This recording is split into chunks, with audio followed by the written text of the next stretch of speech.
안녕하세요. 예, 반갑습니다. 오늘 명절 앞이라서 그런지 많이 못 오신 것 같아요. 눈이 와서 그럴까요? 예, 천천히 오실라나요? 예, 기도드리겠습니다. 예.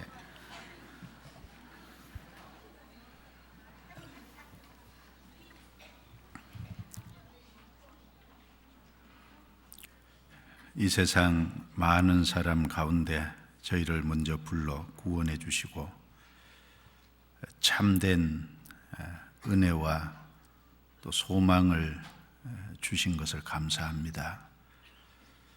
여전히 연약하고 부족함에도 주님의 교훈과 양육으로 저희를 돌보아 주시고 주님 오실 그때까지 붙잡아 주실 것을 믿고 감사합니다. 오늘 어머니 원래를 갖게 해 주신 것을 감사합니다. 이 시간 주께서 함께 하셔서 주의 말씀으로 우리의 심령에 양식이 될 수 있는 말씀을 허락해 주시기를 간절히 부탁합니다. 우리가 무엇을 위해서 살아야 될지 또 어떻게 행해야 될지를 더욱 깨달아 알 수 있도록 도와주시고 우리의 마음이 변화를 받을 수 있도록 도와주시고 하나님의 선하시고 기뻐하시고 온전하신 뜻을 더욱 깨우칠 수 있도록 도와주옵소서. 오늘 함께하지 못한 자매님들 어느 곳에 있든지 합당하신 은혜로 채워주시고 또 명절 연휴를 맞아 오고 가는 모든 길에 함께해 주셔서 이번 명절 연휴가 헛되이 낭비하지 않고 좀 전도하는 좋은 계기와 기회로 삼을 수 있도록 도와주옵소서. 주의 선한 손에 온전히 의지합니다. 저희를 구원해 주신 주 예수님 이름으로 기도드리옵니다. 아멘.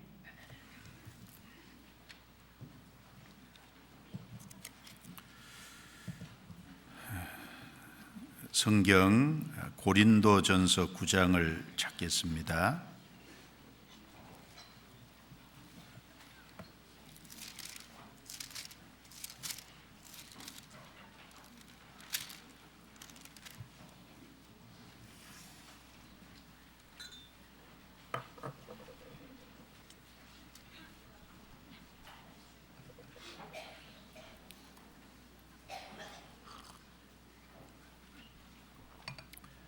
고린도전서 9장 16절 말씀부터 몇 구절 읽겠습니다. 내가 복음을 전할지라도 자랑할 것이 없으면 내가 부득불할 일임이라. 만일 복음을 전하지 아니하면 내게 화가 있을 것이미로라. 내가 내 임의로 이것을 행하면 상을 얻으려니와 임의로 아니한다 할지라도 나는 직분을 맡았노라. 건너뛰어서 19절입니다. 내가 모든 사람에게 자유하였으나 스스로 모든 사람에게 종이 된 것은 더 많은 사람을 얻고자 함이라. 유대인들에게는 내가 유대인과 같이 된 것은 유대인들을 얻고자 하며 율법 아래에 있는 자들에게는 내가 율법 아래에 있지 아니하나 율법 아래에 있는 자 같이 된 것은 율법 아래에 있는 자들을 얻고자 하며 율법 없는 자에게는 내가 하나님께는 율법 없는 자가 아니요 도리어 그리스도의 율법 아래에 있는 자나 율법 없는 자와 같이 된 것은 율법 없는 자들을 얻고자 함이라. 약한 자들에게는 내가 약한 자와 같이 된 것은 약한 자들을 얻고자 하며 여러 사람에게 내가 여러 모양이 된 것은 아무쪼록 몇몇 사람들을 구원코자 함이니 내가 복음을 위하여 모든 것을 행함은 복음에 참여하고자 함이라. 운동장에서 다름질하는 자들이 다 달아날지라도 오직 상 얻는 자는 하나인 줄을 너희가 알지 못하느냐? 너희도 얻도록 이와 같이 다름질하라. 이기기를 다투는 자마다 모든 일에 절제하나니 저희는 썩을 면류관을 얻고자 하되 우리는 썩지 아니할 것을 얻고자 하노라. 그러므로 내가 다름질하기를 향방 없는 것 같이 아니하고 싸우기를 허공을 치는 것 같이 아니하여 내가 내 몸을 쳐 복종하게 함은 내가 남에게 전파한 후에 자기가 도리어 버림이 될까 두려워함이로라. 이 말씀 중에 23절 한 절은 같이 읽겠습니다.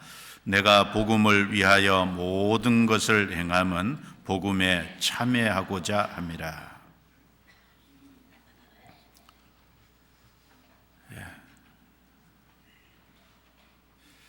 이 고린도 전서 내용은 바울 사도께서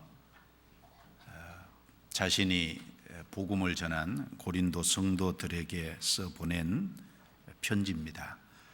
고린도전서 9장 내용에는 바울 자신의 간증이 잘 나타나 있습니다. 바울 사도는 다메섹 도상에서 부활하신 예수 그리스도를 만나고 복음을 깨우친 이후에 그 자신의 소원대로 복음을 위해서 살았습니다. 사도행전 20장 24절 말씀에 나의 달려갈 길과 주 예수께 받은 사명 곧 하나님의 복음 증거하는 일을 마치려 하면은 나의 생명을 조금도 귀하게 여기지 아니하노라라는 그 자신의 각오와 간증처럼 또 다짐처럼 실제 복음을 위해서 살았고 또 복음을 전하다가 로마에서 실제 복음을 위해서 생명을 바쳤습니다. 마지막에 순교를 당하는 것으로 생을 마무리했습니다.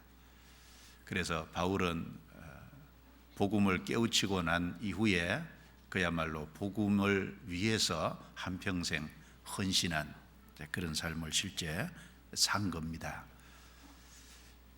바울은 예수 그리스도를 본받은 분이고 우리는 바울의 삶을 좀 본받을 필요가 있습니다. 고린도전서 11장 1절에 내가 그리스도를 본받은 자 된 것처럼 너희는 나를 본받는 자 되라라는 바울의 말씀대로 우리는 바울을 본받아야 될 겁니다. 특별히 여기 23절에 내가 복음을 위하여 모든 것을 행함은 복음에 참여하고자 함이라. 바울은 모든 것을 행하는 목적이 복음에 참여하기를 원해서 그렇게 했다라고 말하고 있습니다. 오늘 제목을 복음에 참여하는 삶 그렇게 제목을 잡아봤습니다. 어떠세요, 우리 자매님들? 나는 정말 복음에 참여하는 삶을 살고 있을까? 나는 복음에 참여하는 삶을 살고 있다고 내 자신 스스로가 그렇게 평가할 수 있고 또 다른 사람도 나를 그렇게 평가하고 있을까? 무엇보다도 하나님께서 나를 보실 때 나는 정말 복음에 참여하는 삶을 살고 있는 사람일까? 그것을 오늘 좀 생각을 좀 했으면 좋겠습니다. 며칠 있으면 명절인데 명절에 전도할 수 있는 좋은 기회로 가족을 만났을 때 삼아 보시면 좋겠습니다. 자, 여기 복음에 참여하는 삶. 그럼 이제 복음이 뭘까? 이 고린도전서 9장에 바울 사도께서 복음이라는 단어를 계속 사용을 하고 있습니다. 몇 구절 한번 보실까요? 14절에 한번 보시면 이와 같이 주께서도 복음 전하는 자들이 복음으로 말미암아 살리라 명하셨느니라. 여기 복음이라는 단어를 두 번 기록했습니다. 16절에도 내가 복음을 전할지라도 자랑할 것이 없으면 내가 부득불할 일임이라. 만일 복음을 전하지 아니하면 내게 화가 있을 것이미로다. 여기도 복음이라는 단어를 2번 사용하고, 또 18절에도 보시면 그런즉 내 상이 무엇이냐, 내가 복음을 전할 때 값없이 전하고 복음으로 인하여 내게 있는 권을 다 쓰지 아니하는 이것이루라. 여기도 복음이라는 단어를 2번 반복하고, 또 23절에도 내가 복음을 위하여 모든 것을 행함은 복음에 참여하고자 함이라. 여기도 2번 또 반복해서 사용했습니다. 자, 복음에 참여하는 삶을 살려면 복음이 뭐냐? 복음이라는 내용부터 분명히 알고 깨우쳐야 되겠죠. 성경에 복음이 무엇인지를 아주 정확하게 말씀을 하고 있습니다. 고린도전서 15장을 한번 보시죠. 15장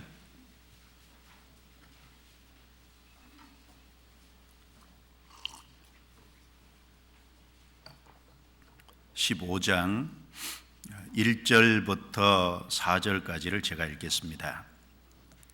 형제들아, 내가 너희에게 전한 복음을 너희로 알게 하노니 이는 너희가 받은 것이요 또 그 가운데 선 것이라. 너희가 만일 나의 전한 그 말을 굳게 지키고 헛되이 믿지 아니하였으면 이로 말미암아 구원을 얻으리라. 3절 4절은 같이 읽습니다. 내가 받은 것을 먼저 너희에게 전하였노니 이는 성경대로 그리스도께서 우리 죄를 위하여 죽으시고 장사 지낸 바 되었다가 성경대로 사흘 만에 다시 살아나사. 여기 1절에 내가 너희에게 전한 복음을 너희로 알게 하노니, 바울 사도는 고린도 지역을 방문해서 실제 복음을 전했습니다. 그리고 이 고린도 전서는 이제 2차 전도 여행 때 고린도에 복음을 전해서 고린도 교회가 세워졌는데, 이 고린도 전서는 3차 전도 여행 때 에베소 지역이라는 곳에 3년 동안 머무르면서 전도할 때 이 에베소에서 기록을 해서 고린도에 있는 성도들에게 보낸 편지입니다. 내가 너희에게 전한 복음을 너희로 알게 하노니, 과거에 바울이 전했던 그 복음을 알게 한다는 건 다시 한번 그 복음의 내용이 무엇인지를 일깨운다, 그런 의미입니다. 그리고 3절에 내가 받은 것을 먼저 너희에게 전하였노니, 이 복음을 바울의 창작품이 아니죠. 바울이 자기가 만들어내고 자기가 고안해내고 한 창작품이 아니라 내가 받은 것을 먼저 너희에게 전하였노니, 바울이 전한 그 복음은 바울이 하나님께로 받은 그것을 그대로 전한 겁니다. 그리고 여기 복음의 내용이 무엇인지가 정확하게 나옵니다. 여기 예수님의 죽음과 부활에 대한 말씀을 하고 있습니다. 그리스도께서 죽으시고 장사 지낸 바 되었다가 성경대로 사흘 만에 다시 살아나셨다. 3절은 성경대로 그리스도께서 죽으셨다. 구약 성경에 보면 예수님이 십자가에 죽을 것에 대해서 많은 말씀이 기록이 되어 있습니다. 여기 성경이라는 것은 아직 신약 성경이 기록이 다 완성이 안 된 시점이니까 구약 성경을 말하는 겁니다. 구약 성경대로 그리스도께서 죽으셨다. 시편 22편 말씀에 보면 예수님이 십자가에서 수족이 찔릴 것도 말씀하시고, 예수님께서 겉옷이 찢어져서 나누어지실 것도 말씀하시고, 속옷은 제비 뽑아서 한 사람이 가질 것도 말씀하시고, 예수님이 십자가 위에서 엘리 엘리 라마 사박다니, 나의 하나님 나의 하나님 어찌하여 나를 버리셨나이까, 예수님이 마지막 십자가 위에서 하실 그 고통 중에 하실 말씀도 시편 22편에 보면 자세히 예언되어 있습니다. 또 우리가 잘 아는 것처럼 이사야 53장 내용에 보면 예수님이 마치 도수장으로 끌려가는 한 마리 어린 양처럼 잠잠히 그 십자가를 지시고 골고다 언덕에 올라가시는 그 내용이 기록이 되어 있습니다. 그래서 이사야 53장 5절에 그가 찔림은 우리의 허물을 인하며 그가 상함은 우리의 죄악을 인함이라. 그가 징계를 받음으로 우리가 평화를 누리고 그가 채찍에 맞음으로 우리가 나음을 입었도다.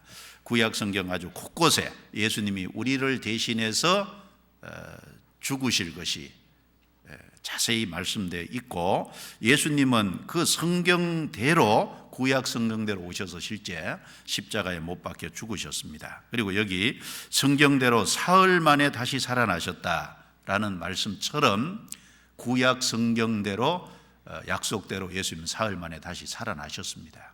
구약 성경에 보면 예수님이 사흘 만에 다시 부활하실 것도 여러 말씀들이 있습니다.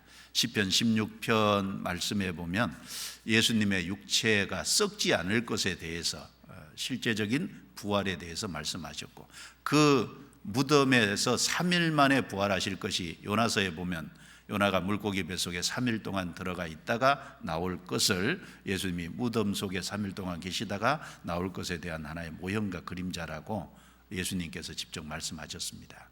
예수님의 죽음과 부활, 그걸 통해서 하신 일이 뭡니까? 여기 우리 죄를 위하여, 목적은 우리 죄를 위해서입니다. 바로 예수님이 우리 각각의 사람, 이 세상 온 세상 사람, 모든 사람의 과거, 현재, 미래, 우리의 모든 죄를 해결하기 위해서 죽으시고 부활하신 겁니다. 그래서 예수님이 하신 내용이 기쁜 소식, 바로 우리 죄를 다 해결해 놓으셨다는 겁니다. 예수님의 죽으심은 우리 죄를 짊어지고 대신 죽으시고 우리 죄값을 치르고, 예수님의 피는 우리의 죄값으로 지불이 되신 겁니다. 예수님의 부활은 하나님이, 예수님께서 우리 죄를 다 해결하셨다는 것을 받아주셨다는 그 보증으로 예수님이 부활하셨습니다. 바로 그 복음의 내용은 예수님의 죽음과 부활을 통해서 우리 죄를 해결하셨다는, 우리 죄를 영원히 속죄하셨다는 바로 그 사실이 그 복음의 내용입니다. 바울은 그걸 언제 깨달았을까요? 다메섹 도상에서 그 사실을 깨달았습니다. 사도행전 9장에 보면은 바울은 원래 유대교에 열심이었던 사람이었습니다. 그리고 율법에 열심이었던 사람이었습니다. 자, 예수님을 믿는 사람들이 이해가 안 됐습니다. 그래서 이 제사장들에게 예수 믿는 사람을 잡아올 공문을 받아가지고 다메섹에 있는 예수 믿는 사람을 결박해서 예루살렘으로 끌고 오려고 가던 중이었습니다. 예수님께서 바울에게 나타나셨습니다. 바울아, 바울아, 그때는 이름이 사울이죠. 사울아, 사울아, 어찌하여 나를 핍박하였냐? 주여 니시오니까. 나는 내가 핍박하는 예수라. 주여 내가 무엇을 하리까? 다메섹으로 들어가라. 자, 나는 내가 핍박하는 예수라, 그 말을 할 때 바로 자신이 예수 믿는 사람을 포박하러, 그리고 지금 핍박하고 박해하는 많은 일을 했는데, 바로 그 예수님이 구약에 약속한 메시아라는 사실이 깨달아진 거예요. 확실하게 믿어진 겁니다. 그래서 바울은 이렇게 말을 했습니다. 갈라디아서 1장 찾아보죠. 갈라디아서 1장.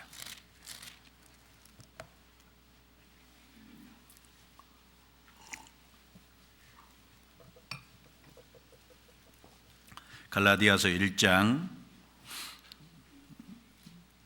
11절 12절입니다. 같이 읽어볼까요?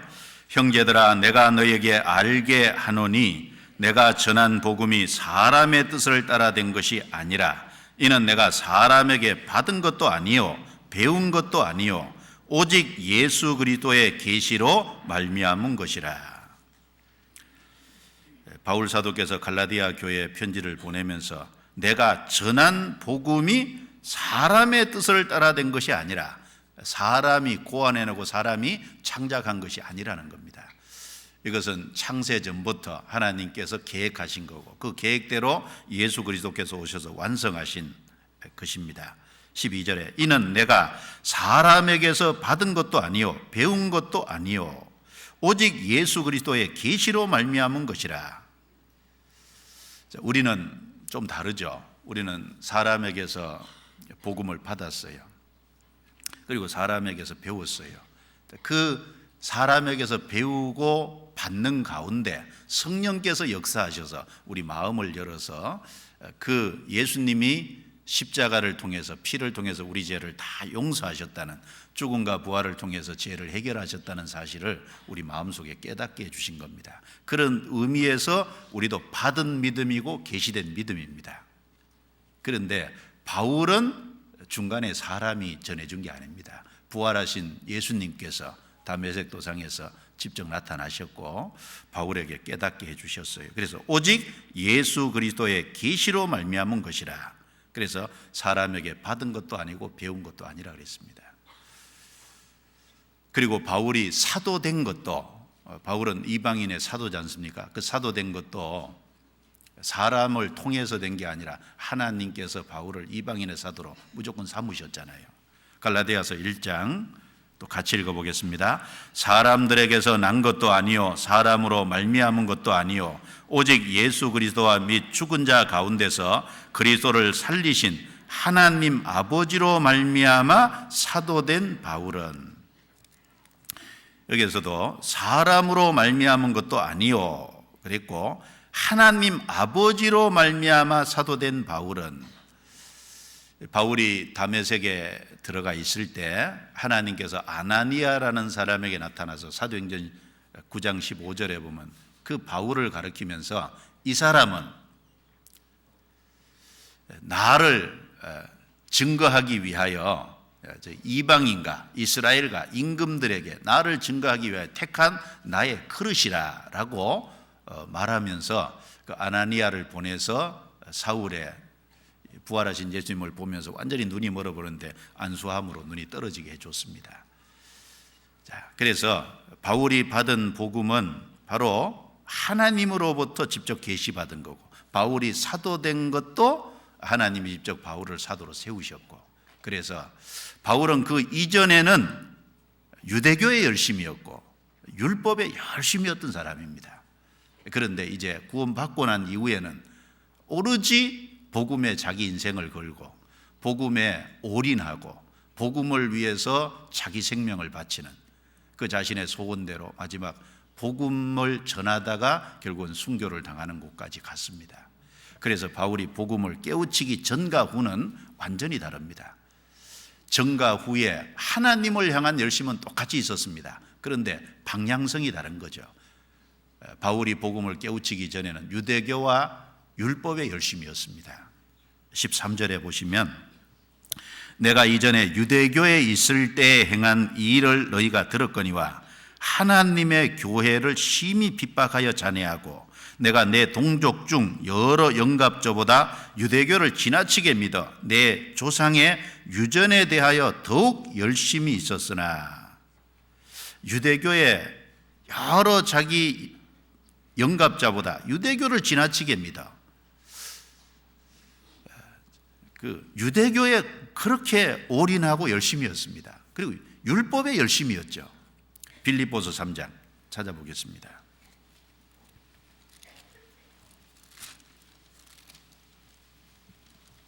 빌립보서 3장 5절부터 9절입니다. 제가 읽겠습니다. 내가 8일 만에 할례를 받고 이스라엘의 족속이요 베냐민의 지파요 히브리인 중에 히브리인이요 율법으로는 바리새인이요 열심으로는 교회를 핍박하고 율법의 의로는 흠이 없는 자로라. 그러나 무엇이든지 내게 유익하던 것을 내가 그리스도를 위하여 다 해로 여길 뿐더러 또한 모든 것을 해로 여김은 내 주 그리스도 예수를 아는 지식이 가장 고상함을 인함이라. 내가 그를 위하여 모든 것을 잃어버리고 배설물로 여김은, 같이 읽습니다. 그리스도를 얻고 그 안에서 발견되려 함이니 내가 가진 의는 율법에서 난 것이 아니요 오직 그리스도를 믿음으로 말미암은 것이니 곧 믿음으로 하나님께로서 난 의라.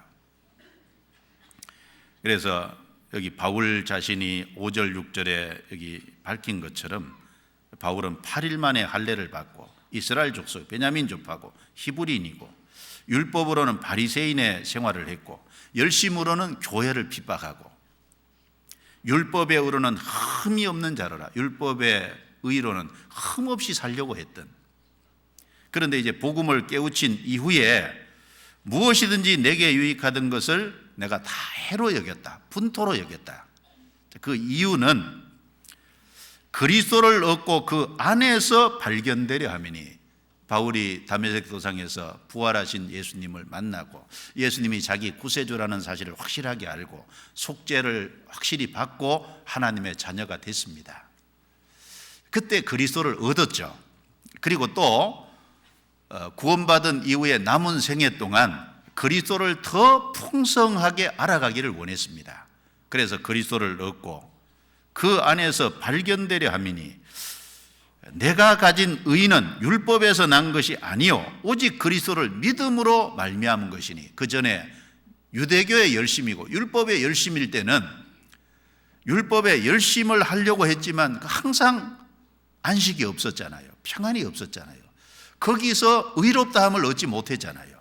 그런데 이제 복음으로 말미암아 구원을 받고 속죄를 받고 이제 복음으로 말미암아 하나님 앞에서 의롭다는 칭호를 얻고 신분이 의인이 되고 하나님의 자녀가 된 거예요. 그래서 이제 율법의 열심이었던 그 삶이 완전히 방향이 바뀌어서 복음의 열심인. 그래서 과거에 자기가 유익하던 것, 자기가 자랑했던 이 모든 것을 배설물로 여기고 오로지 복음에 그런 전심전력을 했습니다. 우리도 마찬가지죠. 우리가 과거에 어떻게 살았든지 간에 과거에 구원받기 전에 세상을 위해서 살았던, 육신을 위해서 살았던, 또 어떤 다른 종교에 내가 어떤 열심이었던, 이제 복음을 확실하게 깨친 사람은 바울처럼 우리도 이제 복음의 열심인 사람이 되어야 마땅할 겁니다. 바울은 그 열심의 방향이 완전히 바뀌었습니다. 그래서 바울이 복음에 대한 바울의 태도를 좀 볼 수 있는 말씀을 몇 가지 찾으면 사도행전 20장 한번 찾아보겠습니다. 먼저는 바울은 복음에다가 자기 삶을 거기 걸었다는 겁니다. 자기 인생을 거기 걸었습니다.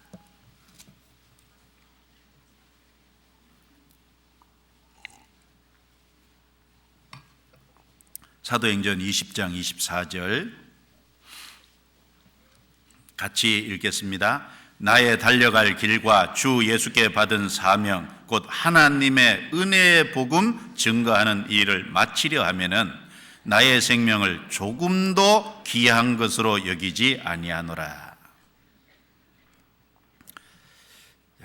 나의 달려갈 길과, 바울은 그 복음 전하는 일을 자기가 평생 달려가야 될 길로 생각했어요. 그리고 그것을 주 예수께 받은 사명으로 여겼습니다. 그 구체적인 내용은 하나님의 은혜의 복음 증거하는 일을 마치려 하면은 나의 생명을 조금도 귀한 것으로 여기지 아니하노라. 자기 생명을 거기 걸었다는 거지 않습니까? 자기 인생을 거기다 걸은 겁니다. 바울이 그렇게 결의했을 뿐 아니라 사도행전 15장에 보면 예루살렘의 그 사도들도 이 바울의 삶을 통해서 그걸 느꼈습니다. 자, 예수 그리스도와 그 복음을 위하여 목숨을 아끼지 아니하는 바울과 바나바라고 했는데, 그래서 바울 사도가 자기 생명을 귀한 것으로 여기지 않는다고 말한 것처럼 주변 사람들도 바울의 삶을 보면서 그걸 인정했어요. 바울은 정말 그 복음을 위해서 목숨을 아끼지 아니하는 사람이다. 그리고 바울은 이 복음을 항상 다른 사람에게 전해줘야 된다는 의미에서 마치 빚을 안 갚고 있는 사람이 빚을 갚아야 된다는 그 빚진 자의 심정으로 항상 살았습니다. 로마서 1장 또 찾아보겠습니다. 로마서 1장 14절.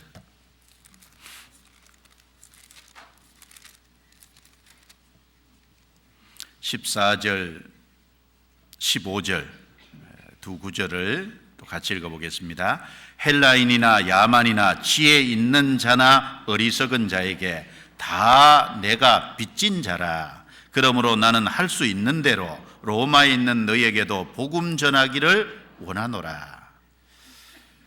여기 헬라인이나 야만이나 지혜 있는 자나 어리석은 자에게 다, 어떤 사람에게든지 다 내가 빚진 자라라고 했습니다. 빚을 졌다고 할 때 두 가지를 좀 생각해 볼 수 있겠죠. 이제 빚진 자는 다른 사람의 돈을 빌려서 안 갖고 있으면 이제 그 빚진 자고, 또 어떤 사람이 나에게 이제 한 5억의 돈을 주면서 누구한테 전달해 주라고 했는데 내가 그걸 전달해 주기 전까지는 내 것이 아니니까 전달해 주라고 준 거니까 여기 이제 전달해 주기까지는 이제 빚진 자가 될 거예요. 바울이 여기 빚졌다는 의미는 후자의 개념입니다. 하나님이 복음을 주셨을 때 복음은 자기를 위한 것인 동시에 다른 사람에게 전달해 주라고 준 거지 않습니까? 그런 의미에서 바울은 항상 이걸 전해주지 않으면 전해줘야 되겠다는 의미에서 한창 빚진 자의 심정으로 그렇게 살았다는 겁니다. 바울이 이 로마에 간절히 가기를 원하는 것도 이 로마에 복음 전해주기 위해서, 왜냐하면 자기는 로마에 복음을 전할 책임이 있고 하나님이 로마에 복음을 전하라고 자기에게 줬으니까 내가 기어코 가서 전해야 되겠다. 왜? 나는 빚을 지고 있으니까. 그런 심정이었다는 겁니다. 그리고 또 하나, 바울은 이 복음 전하는 것을 자기의 가장 중요한 필수품으로 생각을 했다는 겁니다. 성경 고린도전서, 아까 읽었던 본문을 봅시다. 고린도전서 9장. 고린도전서 9장. 자, 본문이니까 접어 두시고요. 9장 16절입니다. 내가 복음을 전할지라도 자랑할 것이 없으면 내가 부득불할 일임이라. 만일 복음을 전하지 아니하면 내게 화가 있을 것이미로다. 여기 우리말 부득불이라는 단어가 원어에 찾아보니까 필수품이라고 되어 있더라고요. 바울은 이 복음 전하는 것을 필수품으로 생각했다. 이게 자기 생애에서 가장 중요한 일로 여겼다는 겁니다. 이 바울이 복음을 이제 전할 때 복음 전함으로 그 결과로 바울을 이렇게 도와주는 사람이 있었을 수도 있고, 바울이 복음을 전하는 그 일로 인해서 바울이 존경을 받을 수도 있고, 여러 가지 복음 전하는 것으로 인해서 생기는 여러 가지 일이 있을 수 있을 겁니다. 물론 복음 전하는 것 때문에 고생도 하고 비난도 받고 여러 가지 일이 있죠. 그런데 여러 가지 그런 일들은 다 부수적인 거고, 오로지 복음 전하는 이것은 내가 반드시 해야 될 나의 필수품이다. 부득불할 일입니다. 만일 복음을 전하지 아니하면 내게 화가 있을 것이미로다. 어떤 화가 있는지는 구체적으로 안 밝혔지만 복음을 전하지 않으면 내게 화가 있다. 내가 반드시 이것은 해야 될 일이다. 우리가 가정에서 보면은 필수품이 있고 있어도 되고 없어도 되는 거 있죠.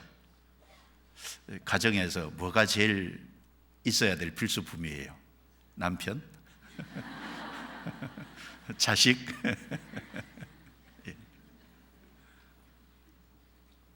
이사 갈 때는 꼭 같이 가잖아요. 그렇죠? 나머지는 뭐 없어도 되고.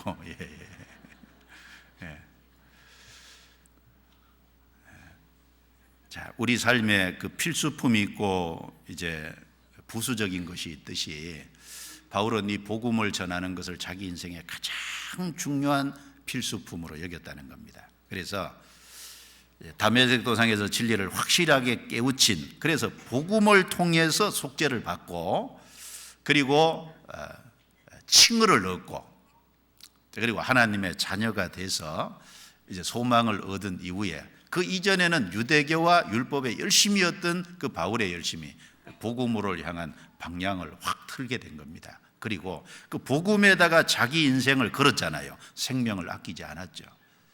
그리고 그 복음 증거하는 그 일을 빚진 자의 심정으로 여겼고, 그 복음 전하는 일을 자기 필수품으로 생각을 했다는 겁니다. 그래서 여기 17절에 내가 내 임의로 이것을 행하면 상을 얻으려니와 임의로 아니한다 할지라도 나는 직분을 맡았노라. 여기 임의로 한다는 말이요, 자원해서 한다, 그런 의미예요. 이제 우리가 임의로 한다 그러면 내 마음대로 한다, 이런 의미로 좀 해석이 될 가능성이 있는데 그런 뜻이 아니고, 내가 그 복음 전하는 일을 자원함으로 즐거운 마음으로 기쁨 가운데 하면은 하나님께 상이 있을 거다. 그런데 내가 그러지 않다고 해도 나는 직분을 맡았다. 그만큼 책임과 의무가 내게 맡겨져 있다. 그걸 이제 강조를 한 겁니다. 자, 우리는 바울같이는 못 되더라도 우리도 이 복음 전하는 이것에 대해서 큰 책임감을 느껴야 되는 것이 맞을 겁니다. 바울은 그 복음에다 인생을 걸고 빚진 자의 심정으로 살고 자기 필수품으로 생각했던 것처럼 우리도 그 바울의 본을 따라가야 될 거예요. 바울이 왜 고린도 교회 성도들에게 이런 말을 했을까요? 고린도 교회 성도들이 자신을 본받았으면 좋겠다는 마음에서 한 것이 아닐까요? 우리도 복음을 받았습니다. 우리도 복음을 다른 사람에게 나눠주라고 하나님이 주신 거예요. 우리도 책임감이 있어요. 성경 전도서 1장 1절에 보면 다윗의 아들 예루살렘 왕 전도자의 말씀이라. 자, 솔로몬의 기록인데 솔로몬은 한 가정에서 다윗의 아들이죠. 그리고 한 국가적인 신분으로 말하면 예루살렘 왕입니다. 그런데 하나님 앞에서는 전도자의 말, 전도자입니다. 우리도 마찬가지죠. 한 가정에 내가 위치가 있고 한 사회 구성원으로서 내가 위치가 있겠지만 하나님 앞에서 우리 모두는 전무자든지 그렇지 않든지 간에 하나님 앞에 복음을 받은 사람이고 전해줘야 될 책임이 있습니다. 그렇기 때문에 바울이 내가 모든 것을 행함은 복음에 참여하고자 함이라 라고 말한 것처럼 우리도 복음에 참여하고 살아야 될 책임이 있어요. 나는 얼마나 복음에 참여하고 살고 있을까? 스스로에게 자문자답을 좀 해볼 필요가 있죠. 하나님이 보실 때 나는 몇 점 정도일까? 좀 자문자답을 해볼 필요가 있습니다.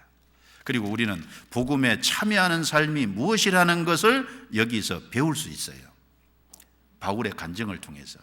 그리고 복음에 참여하는 삶을 살기 위해서는 또 어떻게 해야 될지 바울의 권면도 또 받을 필요가 있습니다. 19절을 보시죠. 19절부터 23절. 자, 복음에 참여하는 그 바울의 삶. 바울은 복음에 참여하기를 위해서 원해서 이렇게 했다는 겁니다. 19절부터 23절을 제가 읽어볼게요.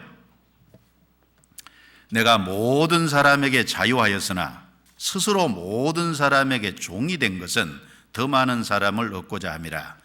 유대인들에게는 내가 유대인과 같이 된 것은 유대인들을 얻고자 하며 율법 아래에 있는 자들에게는 내가 율법 아래에 있지 아니하나 율법 아래에 있는 자 같이 된 것은 율법 아래에 있는 자들을 얻고자 하며 율법 없는 자에게는 내가 하나님께는 율법 없는 자가 아니요 도리어 그리스도의 율법 아래에 있는 자나 율법 없는 자와 같이 된 것은 율법 없는 자들을 얻고자 함이라. 약한 자들에게는 내가 약한 자와 같이 된 것은 약한 자들을 얻고자 하며 여러 사람에게 내가 여러 모양이 된 것은 아무쪼록 몇몇 사람들을 구원코자 함이니 내가 복음을 위하여 모든 것을 행함은 복음에 참여하고자 함이라. 여기 복음을 위해서 모든 것을 행했다는 것은 19절부터 22절 앞에 말씀입니다. 바울이 복음에 참여하기를 원했기 때문에 내가 이렇게 행했다고 간증을 하고 있습니다. 한마디로 무슨 삶일까요? 한마디로 섬김의 삶입니다. 정말 복음에 참여하기를 원한다면, 다른 영혼을 건지기를 원한다면 한마디로 섬김의 삶을 살아야 될 것을 권면하고 있는 겁니다. 19절에 모든 사람에게 자유하였다. 그렇죠. 구원을 받으면 바울의 말처럼 바울이 모든 사람에게 자유한 것처럼 우리도 모든 사람에게 자유합니다. 우리가 다른 사람에게 얽매일 필요가 없죠. 다른 사람의 눈치를 굳이 봐야 될 필요가 없습니다. 모든 사람에게 자유합니다. 성경 고린도전서 7장 말씀에 보면은 너희가 종으로 있다가 자유할 수 있느냐? 그럼 사용하라 그랬어요. 그러나 종으로 계속 있으면 그것도 괜찮다. 그러나 너희가 주님을 섬기는 사람이 됐으니까 사람들의 종이 되지 마라 그랬어요. 사람의 종이 되지 마라 그랬죠. 근데 여기서는 스스로 종이 됐다 그랬죠. 우리가 어떤 세상의 힘이라든지 세상의 권력이라든지 세상의 어떤 사람에게 아부하고 거기에 굴복하고 그럴 필요는 없습니다. 구원받은 사람은 모든 사람에게 자유합니다. 그런데 모든 사람에게 자유하지만 모든 사람에게 종이 된 것은 여기 스스로라는 단어가 있습니다. 자원해서입니다. 종이 된 것은, 스스로 모든 사람에게 종이 된 것은 더 많은 사람을 얻고자 함이라. 좀 사람을 좀 얻어보려고, 다른 사람을 좀 구원받게 해보려고. 아니, 많은 사람을 구원하지 못해도 22절 끝에 몇몇 사람들을 구원코자 함이니, 몇몇 사람이라도 건져보려고. 아니, 몇몇 사람을 못 건지더라도 한 사람이라도 좀 건져보려고.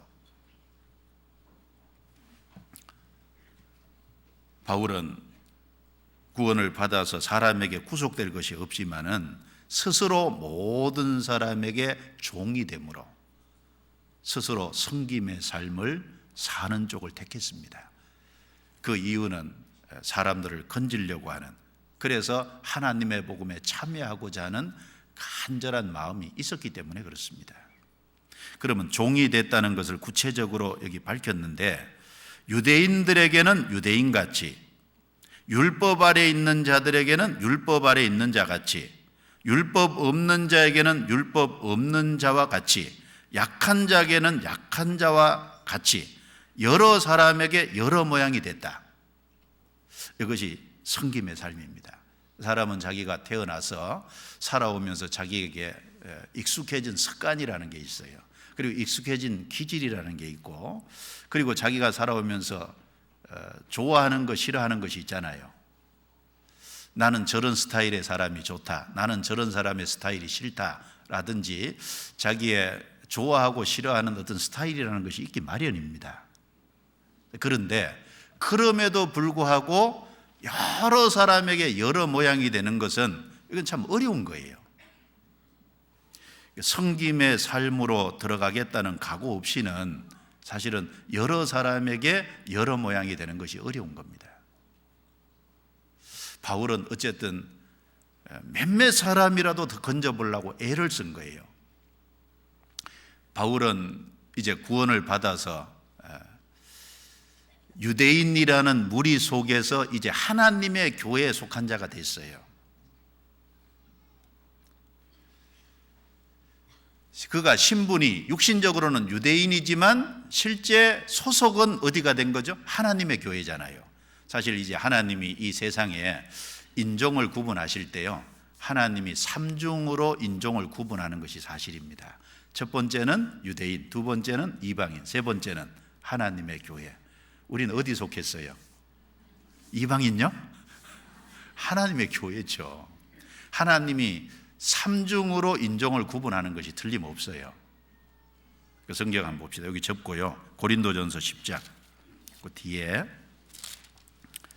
32절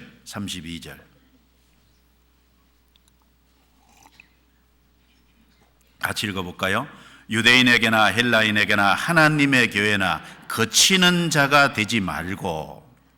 저기 유대인 그리고 헬라인은 이방인의 대표죠. 이방인 그리고 하나님의 교회나 거치는 자가 되지 말고.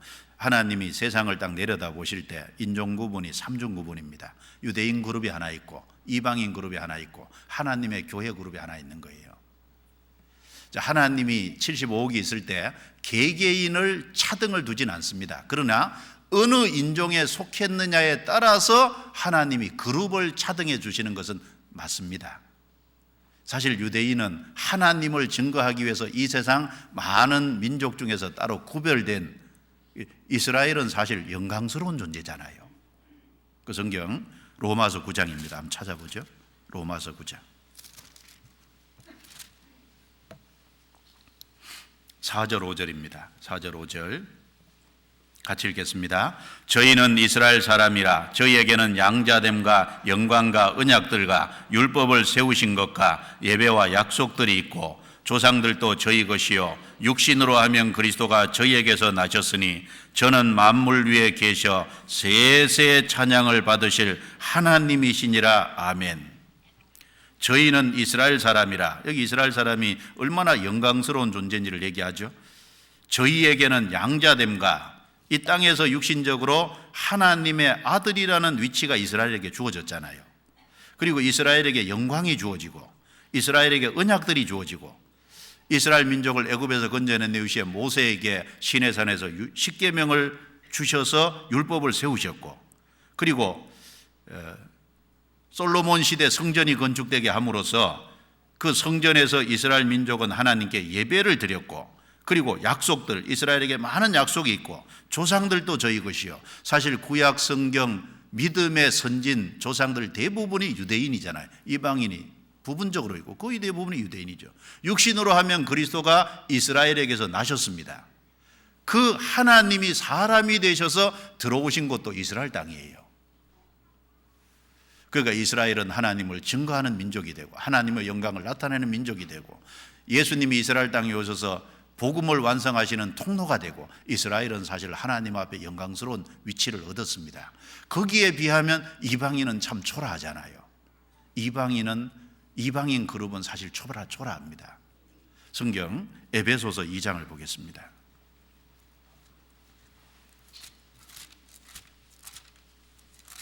에베소서 2장 11절 12절입니다. 같이 읽겠습니다. 그러므로 생각하라. 너희는 그때 육체로 이방인이요 손으로 육체에 행한 할례당이라 칭하는 자들에게 무할례당이라 칭함을 받는 자들이라. 그때 너희는 그리스도 밖에 있었고 이스라엘 나라 밖의 사람이라. 약속의 언약들에 대하여 외인이요 세상에서 소망이 없고 하나님도 없는 자이더니. 자, 7가지가 없잖아요. 이스라엘이 영광스러운 위치에 비하면 이방인은 참 초라합니다. 육체로 이방인이고 할례당이라 칭하는 자들에게 무할례당이라 칭함을 받는 자들이고, 그리스도 밖에 있었고 이스라엘 나라 밖의 사람이고.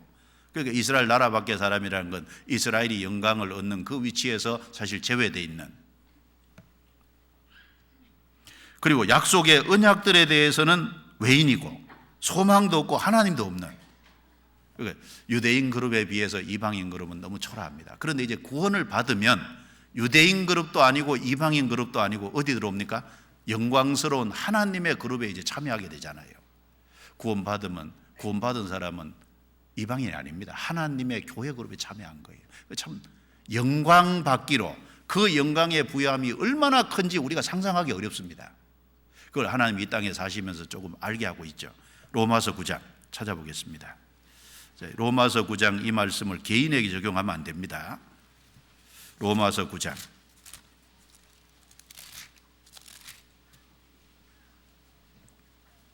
21절부터 24절입니다. 여기 그릇이 여러 가지가 나오는데 누구 뜻하는지 한번 잘 생각해 보세요.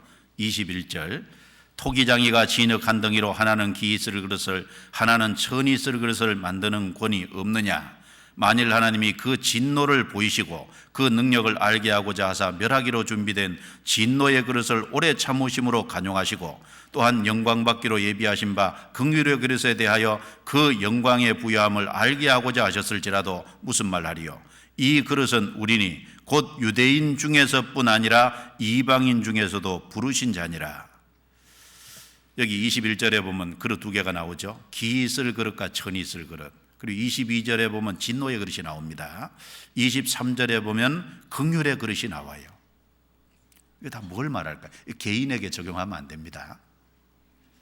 여기 이제 아까 말한 것처럼 삼중 인종 구분의 원칙에 따라서 이게 이제 구분을 하면은, 로마서 9장, 10장, 11장은 유대인, 이방인 관계 설명하는 거지 않습니까? 그러면 이제 21절에 토기장이가 진흙 한 덩이로 하나는 기 있을 그릇을 하나는 천이 있을 그릇을 만드는 권이 없느냐? 하나님이 그렇게 만들 권이 있다. 기 있을 그릇은 특별히 전체 중에서 이스라엘은 하나님을 증거하고 그리스도 오셔서 복음을 완성하는 통로로 이스라엘을 기 있을 그릇으로 하나님이 따로 구별했잖아요. 거기에 비하면 이방인은 천이 있을 그릇입니다. 비교해서. 그리고 22절에 이방인들은 하나님도 없으니까 진노의 그릇에 사실은 불과한 거예요. 진노의 그릇인데 하나님이 그 이방인들에 대해서 오래 참으심으로 간용하셨잖아요. 이방인들이 우상을 얼마나 섬겼습니까? 그런데 하나님이 오래 참고 기다려 주셨잖아요. 그래서 예수 그리스도를 통해서 복음을 완성해서 기어코 그 복음을 이방인에게 하나님께서 전하게 하셨잖아요. 그래서 이 진노의 그릇인데도 불구하고 오래 참으심으로 간용하신 겁니다. 그리고 여기 긍휼의 그릇은 교회잖아요. 23절에 또한 영광받기로 예비하신 바 긍휼의 그릇에 대하여 그 영광의 부여함을 알게 하고자 하셨을지라도 무슨 말하리요. 이 그릇은 우리니 그랬습니다. 긍휼의 그릇은 우리니 곧 유대인 중에서뿐 아니라 이방인 중에서도 부르신 자니라.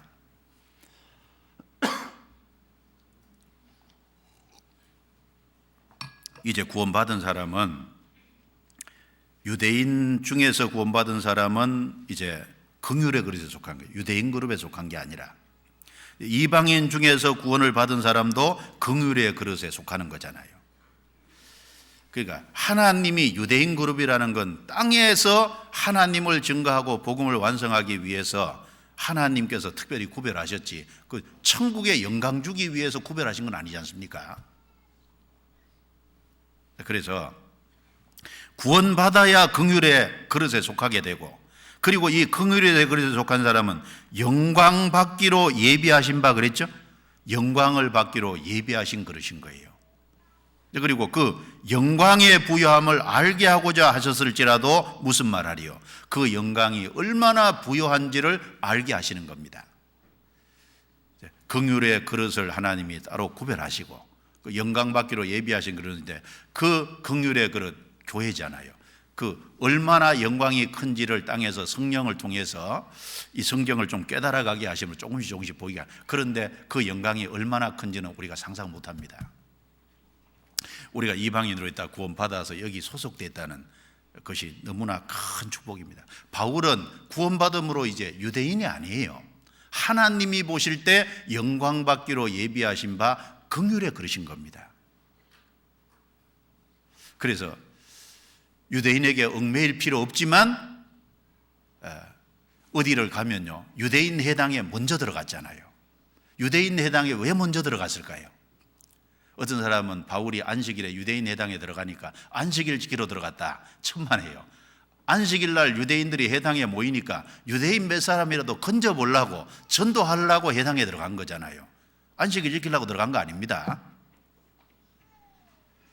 구원받으면 구약의 의식법 다 필요 없잖아요.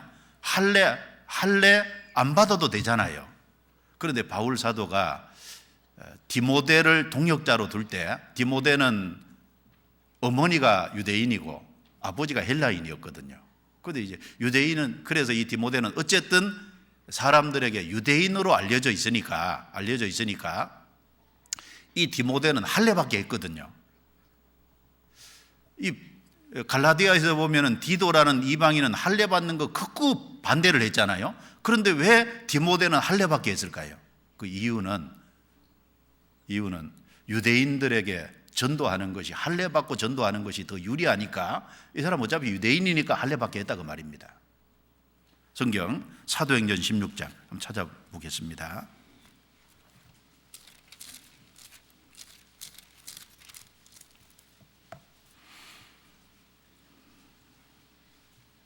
사도행전 16장 1절 2절 제가 읽겠습니다. 바울이 더베와 루스드라에도 이름에 거기 디모데라 하는 제자가 있으니 그 모친은 믿는 유대 여자요 부친은 헬라인이라. 디모데는 루스드라와 이고니온에 있는 형제들에게 칭찬받는 자니, 같이 읽습니다. 바울이 그를 데리고 떠나고자 할새 그 지경에 있는 유대인을 인하여 그를 데려다가 할례를 행하니, 이는 그 사람들이 그의 부친은 헬라인인 줄 다 알미러라. 그래서 할례를 행하니, 할례 필요 없다고 얘기하는 사람이 할례를 행하니 디모데를 할례받게 했거든요. 왜냐하면 유대인에게 전도해 보려고. 자기가 율법 아래 구원받으면 구약 율법의 의식법에서 다 벗어났잖아요. 다 벗어났음에도 불구하고 그래도 할례받고 전도하는 것이 유대인들에게 전도하기는 쉬우니까, 그러니까 할례를 받게 한 거예요. 그리고 이제 사도행전 20장에 가면은 바울 사도는 구약의 의식법에서 다 벗어난 사람이지 않습니까? 그런데 올라갔을 때 율법에 아주 열심인 사람들이 너무너무 많으니까 바울이 할례가 필요 없다, 구약의 의식법이 다 필요 없다, 율법을 피하는 것 같이 이렇게 사람들에게 알려져 있으니까 사도들이 바울 사도를 권했어요. 자, 민수기에 보면은 사람이 나시린의 규정에 보면 나시린의 기간 동안은 머리를 깎지 말게 돼 있잖아요. 머리털을. 그래서 우리 중에 나시린 서원을 했다가 나시린 서원의 기간이 끝난 사람이 있는데, 끝나면 결례대로 이제 머리를 깎는 의식이 있거든요. 그러니까 돈을 들여서 올라가서 머리를 깎아라. 그러면 사람들이 율법을 폐하는 그런 것에 대해서 오해가 없어질 거다. 그래서 이제 사도들의 권면을 듣고 그래서 올라가서 예루살렘에서 그걸 하려고 했는데 사실 통하지 않았죠. 결국은 붙잡혀서 결국은 감옥까지 가게 됐는데, 근데 그런 권면도 받아들이고 그대로 하려고 한 것은 전도해 보려고 그런 겁니다. 바울은 이방인이 아니지만 이방인 의복을 입고 이방인들에게 같이 음식도 먹고 그들에게 전도하려고 했잖아요. 여러 사람에게 여러 모양이 되려고 했었잖아요. 그 이유는 아무쪼록 몇몇 사람들을 구원코자 함이니. 그게 바울이 사람에게 얽매인 것이 하나도 없지만은 모든 사람에게 자유한 것이 맞지만 스스로 모든 사람에게 종이 돼서 유대인에게는 유대인처럼, 율법 있는 자에게는 율법 있는 자처럼, 율법 없는 자에게는 율법 없는 자처럼, 약한 자들에게는 약한 자처럼 여러 사람에게 여러 모양이 되는 이런 스스로 섬김의 자리로 들어간 것은 구원받게 해보려고 애쓴 겁니다. 우리가 정말 다른 영혼들을 건지려면 어떻게 해야 될까요? 섬김의 삶을 살지 않으면, 다른 사람의 상황을 살피고 다른 사람을 섬기는 그런 자리로 들어가지 않으면 아마 다른 사람을 전도하기가 쉽지 않을 거예요. 그렇지 않습니까? 나는 하나님 앞에 그런 삶을 살고 있을까 한번 돌아보는 것이 필요할 겁니다. 우리가 어쨌든 몇몇 사람이라도 건지려면, 더 많은 영혼들을 주님 앞에 건지기 위해서는 섬김의 삶을 살아야 되는 것이 분명할 겁니다. 고린도전서 9장 다시 넘어가 보겠습니다.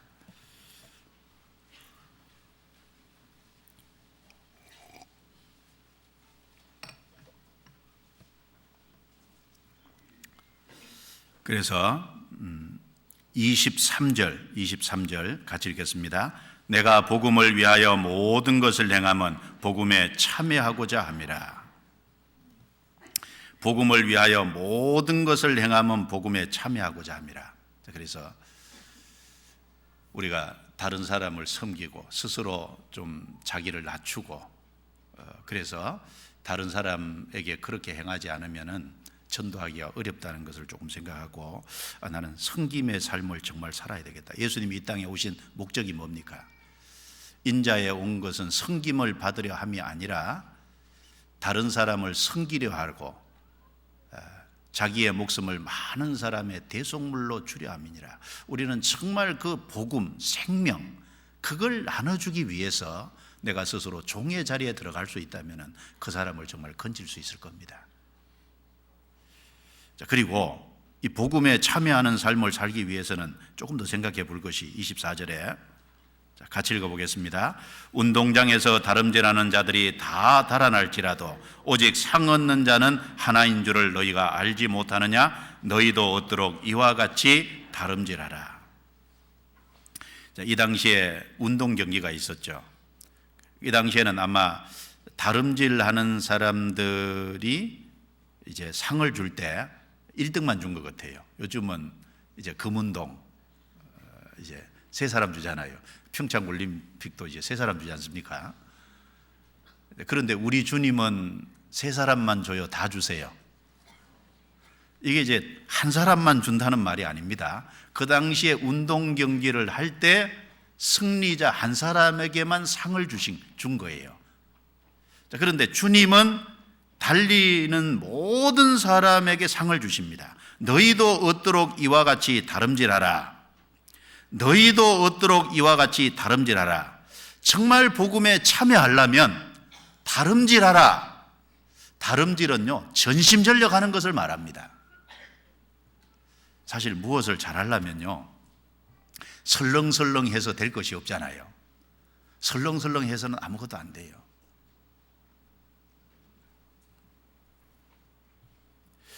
바울은 자신이 이 달려갈 길을 얘기하면서요, 걸어간다고 안 했잖아요. 너희도 얻도록 걸어가라 이렇게 안 하고 너희도 얻도록 이와 같이 다름질하라, 달려가라고 왜 얘기했겠어요? 달려가는 것은 힘든 겁니다. 바울 사도가 아까 사도행전 20장 24절에 보면 나의 달려갈 길과 주 예수께 받은 사명 곧 하나님의 은혜의 복음 증거하는 일을 마치려면 걸어갈 길이라고 안 했죠? 걸어갈 코스라고 한 게 아니라 달려갈 코스라고 했습니다. 그리고 디모데후서 4장 7절에 보면 바울 사도께서 마지막에 내가 선한 싸움을 싸우고 나의 달려갈 길을 마치고 믿음을 지켰으니 걸어갈 코스를 마쳤다고 안 했어요. 달려갈 길을 마쳤다고 했습니다. 왜 걸어간다는 표현 안 쓰고 달려간다고 했을까요? 이제 복음에 정말 참여하기를 원하냐? 그렇다면 전심전력해야 된다. 전심전력하지 않으면은 사실 복음에 참여하는 삶을 살기가 어려울 거예요. 상하기가 어려울 겁니다.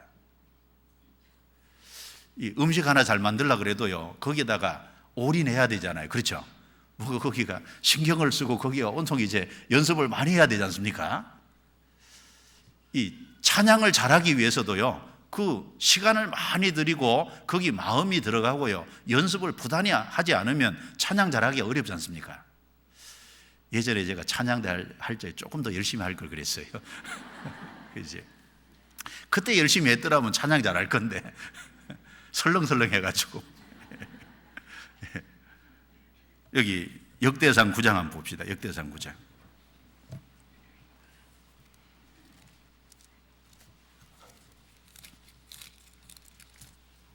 역대상 9장 33절. 다윗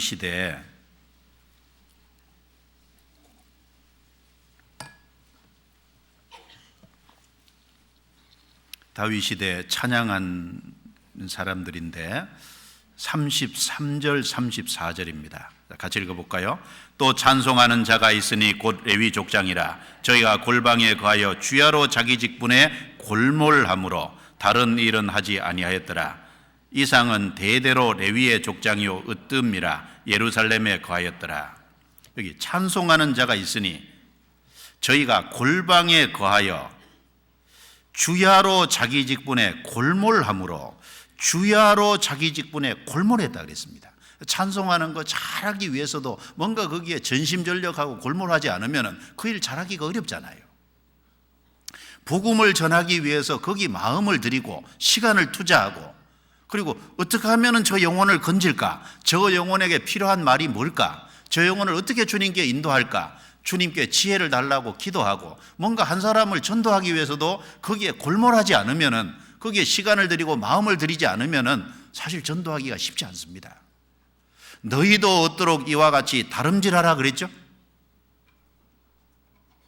정말 복음에 참여하기 원하면은 다름질을 해야 되는 겁니다. 바울 사도는 디모데전서 4장에 디모데에게 권면을 하면서 이 모든 일에 전심전력하여 너의 진보를 모든 사람에게 나타나게 하라, 그렇게 권면했는데, 이 모든 일에 전심전력하여, 전심전력하는, 그리고 이 전심전력을 하려면요, 다름질을 잘 하려면, 다름질 하는데 방해되는 것은, 이건 떨쳐버리지 않으면 다름질을 잘하기가 어렵잖아요. 복음 전하는 것에 방해되는 거, 그걸 떨쳐버리지 않으면 잘하기가 어렵지 않습니까? 성경 히브리서 12장을 한번 찾아봅시다. 히브리 12장 1절입니다. 히브리서 12장 1절. 자, 같이 읽어볼까요? 이러므로 우리에게 구름같이 둘러싼 허다한 증인들이 있으니 모든 무거운 것과 얽매이기 쉬운 죄를 벗어버리고 인내로서 우리 앞에 당한 경주를 경주하며. 히브리서 11장에 믿음을 얘기하면서 그 믿음의 증인들이 많이 있다고 이제 말씀하면서 모든 무거운 것과 얽매이기 쉬운 죄를 벗어버리고 인내로서 우리 앞에 당한 경주를 경주하며. 여기 경주가 두 번 나오죠. 여기 경주가 다름질하는 거지 않습니까? 그런데 앞에 경주는 코스를 말하고 뒤에 경주는 실제 다름질을 말하죠. 그러니까 여기 말씀에 우리 앞에 주어진 코스를 달리며 그 말이거든요. 우리 앞에 주어져 있는 코스가 있습니다. 그 코스를 전심전력해서 달려가는. 그럼 달리려면 모든 무거운 것과 얽매이기 쉬운 죄를 벗어버리는 게 먼저 있네요. 그 운동 경기하는 사람, 운동 경기에 딱 맞는 옷차림, 그 외에는 불필요한 건 딱 다 없애잖아요. 우리가 복음을 전하고 주님을 따라가고 주님의 영광을 위해서 살아가는 그 모든 일에 나를 자꾸 잡아당기는 것이 있다면은 그걸 정말 버려야 되잖아요. 합당치 않은 취미 생활도 있다면 좀 버리는 게 필요하고, 세상적인 것도 좀 내려놓는 것이 필요하고. 그런데 이것도 잘하고 저것도 잘하고 다 잘하려고 하면은 하나라도 잘할 수 없잖아요. 이것도 안 되고 저것도 안 되죠. 우리는 어차피 복음을 받았고 복음 안에서 살고 복음을 위해서 살기로 거기에 마음을 거기다가 정했다면은, 그걸 위해서라면 나머지 거추장스러운 것을 좀 정리해야 될 겁니다. 그리고 나를 자꾸 그 가운데서 잡아당기는 마음에 죄가 있고 합당치 않은 것이 있으면요, 복음 전하려면 거추장스럽잖아요. 그 양심에 걸려가지고 다른 사람에게 말할 때 자신감이 없어지잖아요. 하나님 앞에 하나님 도와줄 것 같지 않잖아요. 그러니까 이제 죄도 있으면 죄도 좀 벗어야 될 겁니다. 그런데 여기 벗어버리라고 할 때 십자가까지 다 벗으면 안 됩니다. 자기가 지고 가야 될 십자가 뒀던 사람은 벗어버리려고 그러는데, 십자가 벗으면 편하겠죠. 십자가 벗으면 안 되고 합당치 않은 것을 벗으라는 얘기니까요. 그리고 어떤 사람은 막 다름질을 잘하고 복음 열심히 전하고 살다가요, 옆에서 소근소근 해가지고 깨어가지고 그냥 미혹돼가지고 그냥 탁 주저앉는 사람도 있잖아요. 다름질을 잘하다가 주저앉으면 안 됩니다. 이제 엉뚱한 교리에 미혹돼도 안 되고 사람의 말에 현혹돼도 안 될 거잖아요. 갈라디아서 5장도 보겠습니다. 5장 7절.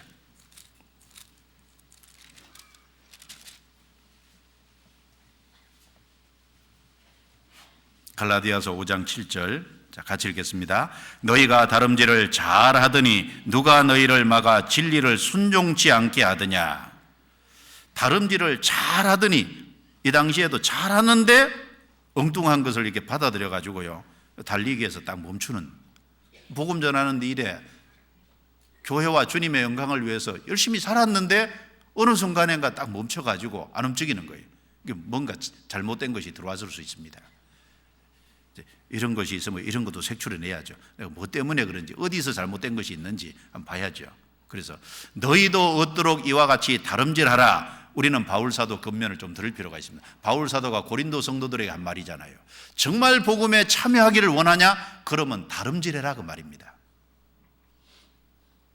거기에 마음을 들이고 거기 시간을 들이고 거기에 그 복음을 전하기 위해서 필요한 것들에 더 투자해 보라는 겁니다. 그럼 복음에 참여하는 삶이 되잖아요. 그리고 고린도전서 9장 다시 넘겨보겠습니다. 그리고 복음에 참여하는 삶이 되기 위해서는 절제해야 됩니다. 25절 같이 읽죠. 이기기를 다투는 자마다 모든 일에 절제하나니 저희는 썩을 멸류관을 얻고자 하되 우리는 썩지 아니할 것을 얻고자 하노라. 이기기를 다투는 자마다 모든 일에 절제하나니, 옛날 그 운동 경기에서 이기기, 승리하기를 원하는 사람마다 절제하잖아요. 근데 그 사람들이 추구하는 것은 썩을 멸류관이다. 잠시 있다 없어질 거잖아요. 그런데 우리는 썩지 아니할 것을 얻고자 하기 때문에 더 절제해야 되는 겁니다. 하물며 썩을 멸류관 얻는 사람도 절제하는데 우리는 썩지 아니할 멸류관을 얻기를 원하는, 정말 영광을 얻기를 원하는데, 그러면 우리는 마땅히 절제해야 되는 겁니다. 사실 모든 일에 절제해야 될 거예요. 지난 대학부 수련회 때요, 질의응답이 있을 때 이런 질문을 어떤 학생이 했더라고요. 사람이 이제 육체가 있으니까 식욕이 있고 수면욕이 있고 성욕이 있는데, 식욕은 먹으면 되고 수면욕은 자면 되는데 성욕은 어떻게 다스리냐, 그렇게 질문을 했어요. 약간 삐딱한 질문인 것 같기도 하고 좀 뉘앙스가 좀 이상하잖아요. 식욕은 먹으면 되고 수면욕은 참으면 되고, 사실 그 말이 안 맞아요. 왜냐하면은 식욕은 먹으면 되고, 그러면 이제 먹고 싶다고 다 먹어요? 먹는 것도 사실 절제가 필요하잖아요. 잠언 23장에 보면요, 어떤 사람의 초대를 받아서 같이 음식을 먹을 때 그 앞에 있는 사람이 간사한 사람이라면, 그리고 네가 먹기를 좋아하는 탐식자라면 네 목에다 칼을 두고 먹으라 그랬어요. 목에다 칼을 두라 그랬거든요. 왜냐하면 간사하게 베푼 음식이니까. 간사하게 베푼 음식이잖아요. 그럼 내가 먹으면 내가 먹고 싶기는 하죠. 근데 먹으면 저쪽에 넘어간다 그 말이에요. 그러니까 네 목에다 칼을 두라 그랬잖아요. 그게 먹는 것도 절제하는 게 필요하지 않습니까?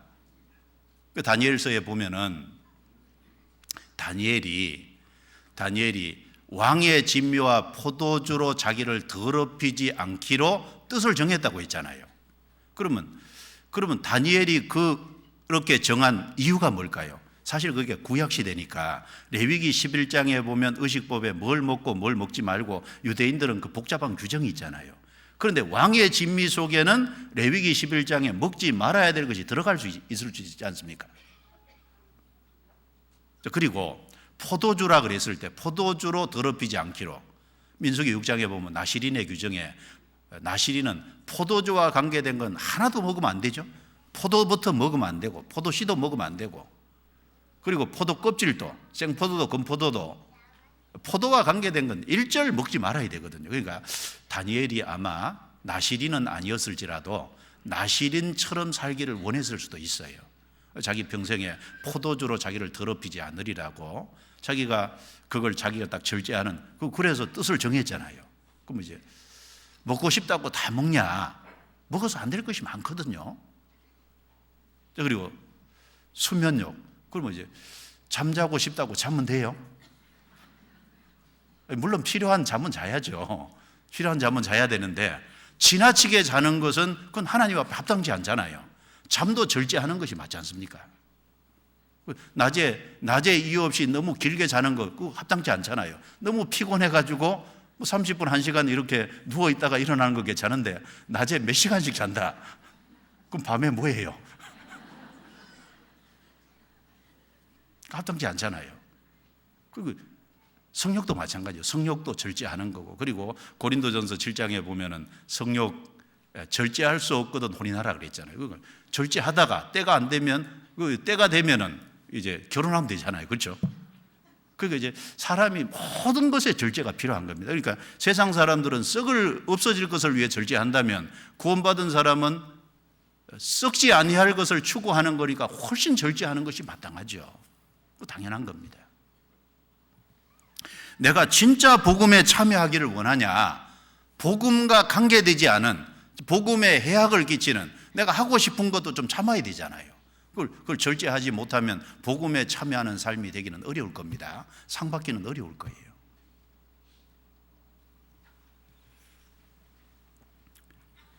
자, 그래서 이 호세아 4장 11절 말씀에 보면은 한번 찾아볼까요? 호세아 4장 11절.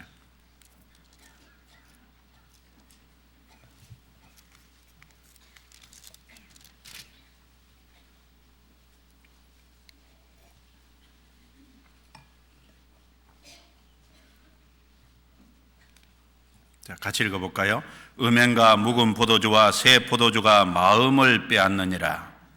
여기 이제 음행, 그리고 묵은 포도주와 새 포도주가 마음을 빼앗느니라. 묵은 포도주는 과거부터 즐겨왔던 것, 새 포도주는 새로운 즐거움. 참 요즘에 보면 세상에 새로운 즐거움이 많잖아요. 즐거움을 주는 것들. 그러니까 음행과 묵은 포도주와 새 포도주가 마음을 빼앗느니라. 마음을 자꾸 빼앗아 가는 거예요. 그 마음을 빼앗는 그런 것들을 통제하고 절제하고 다스리지 않으면, 영혼을 거스려 싸우는 육체의 정욕을 통제하지 않으면 어디로 끌려갈지 모르잖아요. 육신의 정욕, 안목의 정욕, 이생의 자랑을 통제해야 되지 않습니까? 그리고 예레미야 35절에 보면은 이제 요나답의 후손들, 요나답이 이제 부탁을 했잖아요. 포도주를 마시지 말고, 그리고 집을 짓지 말고, 그리고 농사 짓지 말고 목축업하고 살아라. 세 가지를 부탁했는데 이제 신앙적인 것을 위해서 그렇게 한 거예요. 왜 집을 짓지 말게 했어요? 근데 그 요나답의 후손들은 그걸 꾸준히 지켜왔지 않습니까? 왜냐하면 집을 딱 짓고 살면 그게 안 좋아할 수 있잖아요. 그러니까 이제 아브라함, 이삭, 야곱이 텐트에 살고 집을 안 지었던 것처럼 그 이제 저 위에 있는 하나님이 준비하신 장막을 사모했기 때문에 그렇잖아요. 요나답 우선 실제로 집을 안 지었고, 그리고 농사 짓고 살면 기업을 자꾸 일구다 보면요 농토가 자꾸 커지고 거기 안 좋아하게 되고, 그런데 목축업을 하는 사람은 그렇지 않잖아요. 자꾸 하나님을 의지해 살고 하니까 그걸 위해서, 신앙을 위해서 그렇게 한 겁니다. 그리고 요나답의 후손은 그 선조의 혼조의 유언을 대대로 지켰잖아요. 그러니까 이제 우리 삶에 절제해야 될 것이 사실 많이 있는 겁니다. 자, 다시 고린도전서 9장입니다.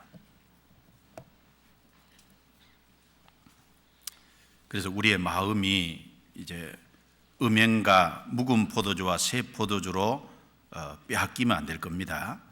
26절 또 같이 읽겠습니다. 그러므로 내가 다름질하기를 향방 없는 것 같이 아니하고 싸우기를 허공을 치는 것 같이 아니하여 내가 내 몸을 저 복종하게 하면 내가 남에게 전파한 후에 자기가 도리어 버림이 될까 두려워함이라.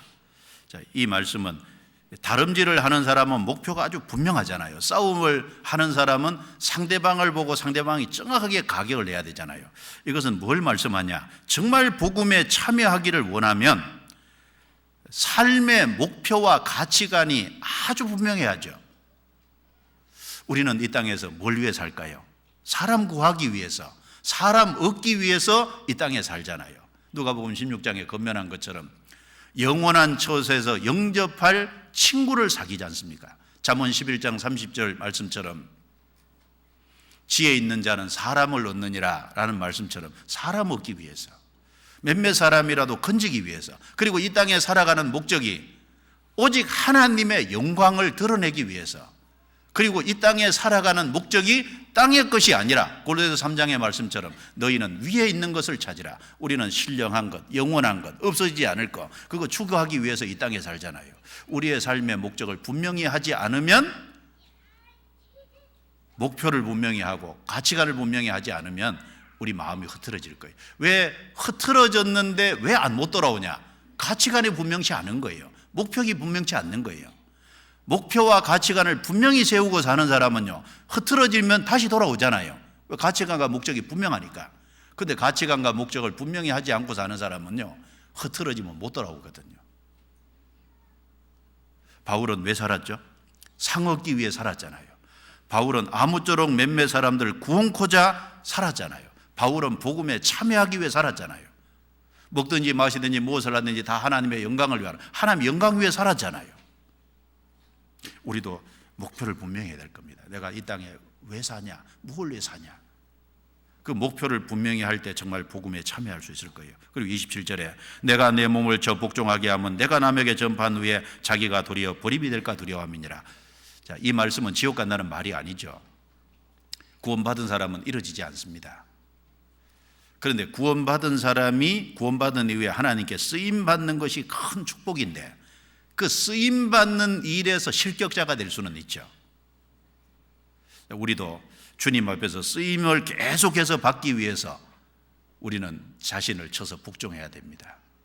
그래서 그 레위기 2장에 보면은 소제물을 드릴 때 고운 가루가 먼저 들어가잖아요. 고운 가루가 되려면 알갱이가 부서져야죠.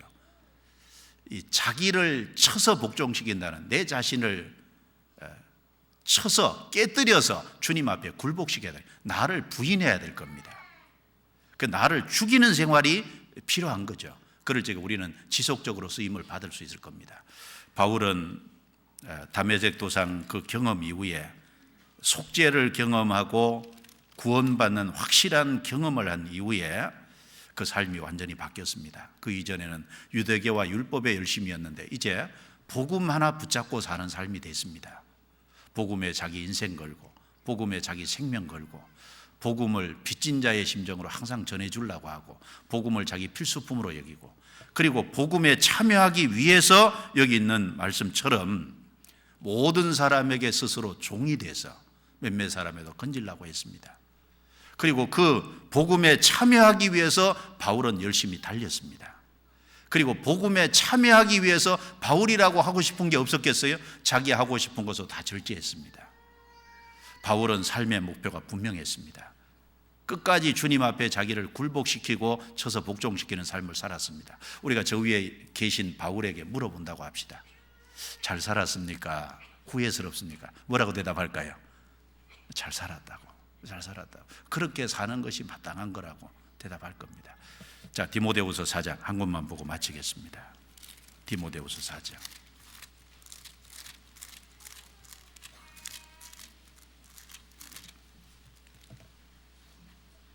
디모데후서 4장